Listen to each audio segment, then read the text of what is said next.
A solamente 5 soles los discos, pueden verlos sin compromiso. Ahí está justamente en ese ladito para que lo vean.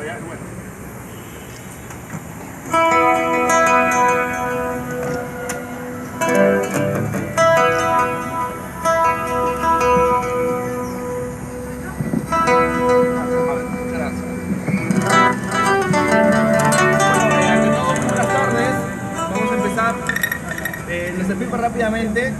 Tenemos este serrucho sin dientes, ¿ok? Número 1. Número 2, tenemos este arco de un contrabajo, ¿verdad? Y tenemos este tubito de acero que usamos como manija, ¿ok? Encaja perfectamente. ¿Por qué? Porque tiene un corte adaptado para poder manipular las notas. ¿Perfecto? Bueno, usamos micrófonos. La parte de aquí, también aquí, ¿ok? Y bueno, vamos a tocar la canción más famosa de la película de vaqueros, que se llama El bueno, el malo y el feo.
El arte del serrucho que llega al corazón de cada uno de ustedes. Y bueno, estamos ofreciendo los discos solamente a 5 soles, lo puedes ver en el lado derecho. El tema que hemos tocado se llama El bueno, el malo, el feo, es la número 2 de música de películas vaqueros, ¿sí? Ahora vamos a tocar un tema de aquí, de